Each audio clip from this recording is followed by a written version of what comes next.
ఏటమ్మా ఇదంతా? నా దొరుకున్న నా వస్తువును మరొకరు ముట్టుకుంటే నేను ఒప్పుకోను. అలాంటిది ఆ మయూరితో ఆయన ఈ మంచం మీద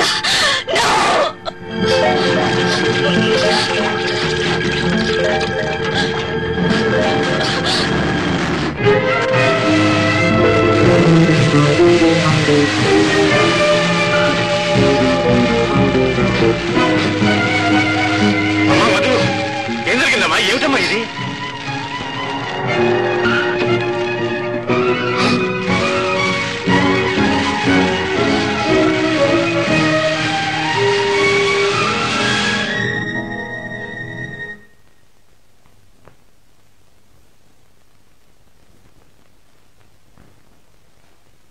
మదన గోపాల్,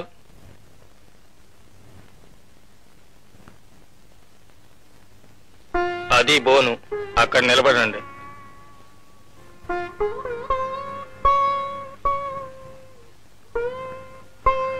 ప్రొసీడ్. నువ్వు నీ భార్యని ఎంతో ప్రేమించి పెళ్లి చేసుకున్నావు కదా? అవును. అవును. మరి ఇంకో అమ్మాయితో అక్రమ సంబంధం పెట్టుకోవాల్సిన అవసరం నీకేమొచ్చింది? మయూరికి నాకు మధ్య గల సంబంధాన్ని స్నేహమని అంటారు తప్ప అక్రమ సంబంధం అని ఎవరు అనరు. ఎందుకన్నారండి? మా సంబంధానికి మీరు ఏ పేరు పెట్టినా మాకు స్నేహం ఉందని ఒప్పుకుంటున్నాను. ఉందని ఒప్పుకోవడం కాదు, మరో స్త్రీతో నీకు సంబంధం ఎందుకు అవసరమైందని అడుగుతున్నాను. నా భార్యది ఆరాధన, మయూరిది ఆకర్షణ. ఆ ఆకర్షణకి కారణం ఆమె నాట్యగత్తి కావటం. ఆమె నాట్యగత్తి కాదు, మోసగత్తి. నువ్వేమైనా అడుగుతావా? జరగకూడదని జరిగినా అడగకూడదని అనుకున్నాను. కానీ నా ఆరాధన కంటే ఆ ఆకర్షణ ఎక్కువ నేను అన్నప్పుడు ఒక విషయం అడగ తప్పడం లేదు. నన్ను ప్రేమించడానికి గల కారణం ఏమిటి అని పెళ్లికి ముందు ఇదే ఇంట్లో ఇలాగే అడిగినప్పుడు మీరేమన్నారు? ఆమె ప్రేమను పొందగలిగితే నా అంత అదృష్టవంతుడు మరెవరూ ఉండరు కాబట్టి ప్రేమిస్తున్నాను అన్నారు. గుర్తుందా? ఉంది. పెళ్ళైన తరువాత ఆడదాని గుండె గుడిగా మారిపోతుంది.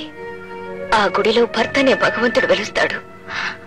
ఆ తర్వాత నుంచి ఆ భార్య అతనికి భక్తురాలిగా మారిపోతుందని నేను ఒక రోజు అన్నాను.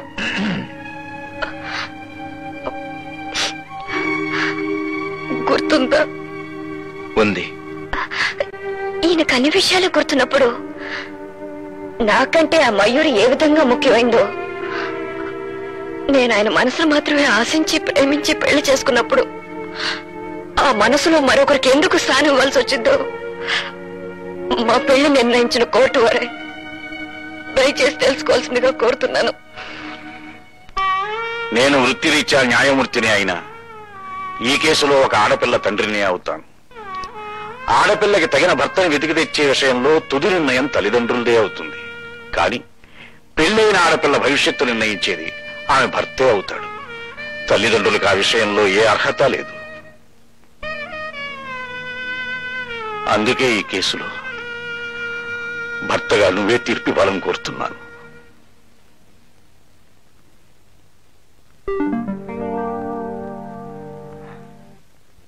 పెళ్ళైన తర్వాత భర్త అనేవాడు భగవంతుడిగా మారతాడని మధులతే ఒప్పుకుంది. అలాంటప్పుడు భగవంతుడిగా మారిన ఆ భర్తకు మరో భక్తురాలు ఎందుకు ఉండకూడదు అని నేను అడుగుతున్నాను.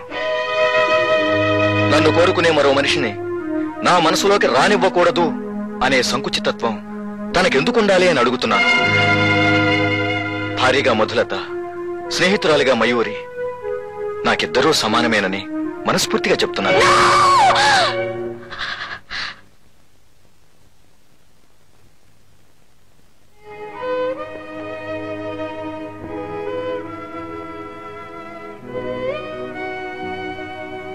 చూడు బాబు, నేనిప్పుడు ఇక్కడికి వచ్చింది ఒక ఆడపిల్ల తండ్రిగా కాదు, నువ్వు చేసింది నేరం అని చెప్పే న్యాయమూర్తిగానూ కాదు, కేవలం ఒక స్నేహితుడిగా, నీకంటే ఎక్కువ జీవితాన్ని చూసిన వ్యక్తిగా వచ్చాను. తన భర్త తన్ను మాత్రమే ప్రేమించాలనుకునే స్వార్థపరురాలు బాబు మా మధు. అందుకే నీ మనసుని పంపకాలు చేసి తనకు కూడా ఒక భాగం ఇస్తానంటే సహించలేకపోయింది. నా మనసుని 2 భాగాలు చేశానని ఆమె అనుకుంటే మరి ఒక భాగస్థురాలకి అన్యాయం చేయటం తప్పే అవుతుందిగా. అవును, వ్యాపారాల్లోనూ వ్యవహారాల్లోనూ అయితే నువ్వు చెప్పేది నిజమే. కానీ ఇది జీవితం, భార్యకు మాత్రమే పరిమితం. ఇందులో భాగస్థులు ఉండాలి అనుకోవడమే తప్పు బాబు. నాకు తప్పు అనిపించడం లేదు. కాని ఒక్క విషయం, భగవంతుడు మనకి 2 కళ్ళు 2 కాళ్ళు 2 చేతులు ఇచ్చి ఒక్క మనసే ఎందుకు ఇచ్చాడో తెలుసా? ఆ ఒక్క మనసులోనూ ఒక్క స్త్రీకే చోటివ్వమని. మరి మనకు మనసిచ్చిన భగవంతుడికి ఆ విషయం తెలియకే 2 భార్యల్ని పెళ్లి చేసుకున్నాడా? ప్రతి వాదనకి ప్రతివాదన ఉంటుంది బాబు. కానీ ఈ వాదన వల్ల ఏ సంసారం అయినా నరకం అవుతుంది గాని స్వర్గం కాదు. జరిగిపోయిందేదో జరిగిపోయింది. ఇకనైనా ఏం చేయాలి? మీ అమ్మాయి గారి అభిప్రాయాల ప్రకారం వ్యక్తిత్వం లేని ఆటబొమ్మలాగా ఆవిడ ఆడించినట్టు ఆడాలి, అంతేగా? చదువు, సంస్కారం, హోదా ఉన్న వ్యక్తిగా ఒక కళాకారునితో స్నేహం చేయడం తప్ప? అందువల్ల భార్య మీద ఉన్న ప్రేమకు గానీ నా సంసారానికి గానీ నష్టం వస్తుందా, నాశనం అవుతుందా? మీ దయాభిక్ష మీద నేను ఈ పొజిషన్కి వచ్చాన్న అహంకారంతో ఎన్ని ఆంక్షలు విధించినా నాకు వ్యక్తిత్వం ఉందండి.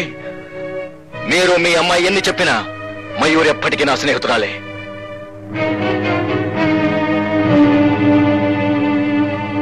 తప్పు చేసిన వాడు సమర్థించుకోకేం చేస్తాడండి? ఆ తప్పును ఎట్టా సరిదిద్దుకోవాలని మనం ఆలోచించాలి. అరే మాట్లాడేమండి? నేను మాట్లాడగలిగిందంతా మాట్లాడాను. ఇక ఈ సమస్యని కాలమే పరిష్కరించాలి. ఒంటికి జబ్బు చేస్తే అదే పోతుంది కానీ కాలాన్ని గోలు పెడతావా? జబ్బుకు తగ్గ మందులు మింగుతాం. ఇప్పుడు అల్లుడు గారికి పట్టిన జబ్బుకి సరైన మందు నా దగ్గర ఉంది. బావగారు అంటే వైద్యం మొదలెడతాను. ఏం చేయాలో చెప్పన్నయ్యా. చూడమ్మా, రోడ్డు మీద బేకారిగా తిరిగేవాడిని తీసుకొచ్చి ఒక గొప్పింటి అల్లుడిని చేసింది కాక ఓ పెద్ద కంపెనీకి జనరల్ మేనేజర్ చేశామే, కళ్ళు నెత్తి మీదకి రాక ఏమవుతాయి? వాడికి పట్టిన రోగం వదలాలంటే మళ్ళీ వాడు రోడ్డు మీద బేకారిగానే మిగలాలి. అప్పుడు గాని తను పోగొట్టుకుంది ఏమిటో వాడికి తెలిసిరాదు.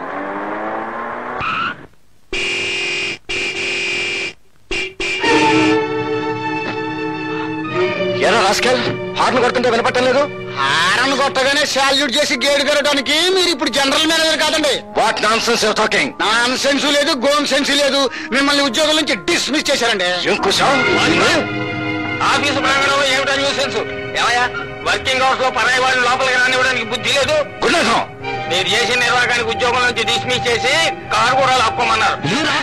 అలాగే ముట్టుకోండి ఒక్క క్షణం. అమ్మయ్య, ఆఫీస్ తాళాలు కూడా వచ్చేసాయి. ఇక దయచేయండి. డ్యూటీ సరిగా చెయ్యని వాడిని, అసమర్థుణ్ణి, అవినీతి పరుణ్ణి జనరల్ మేనేజర్ గా నువ్వు ఎలా డిస్మిస్ చేస్తావో, మా మొదలక భర్తగా నీ డ్యూటీ చేయడంలో నువ్వు ఫెయిల్ అయ్యావు. నీలాంటి వాడిని ఇంగ్లీష్ లో ఏమంటారు తెలుసా? కట్టుకున్న భార్యను పెట్టుకున్న ఉంపుడు గత్తెతో సమానం అన్నవాడిని ఏ భాషలోనైనా వేధవాణి అంటారండి. భర్త అనే స్థానం నుంచి నీ భార్య నిన్ను డిస్మిస్ చేసింది. అక్కడ డిస్మిస్ అయిన వాడికి ఇక్కడ స్థానం లేదని నేను నిన్ను డిస్మిస్ చేస్తున్నాను. ఇంకా నుంచోనే ఉన్నావు.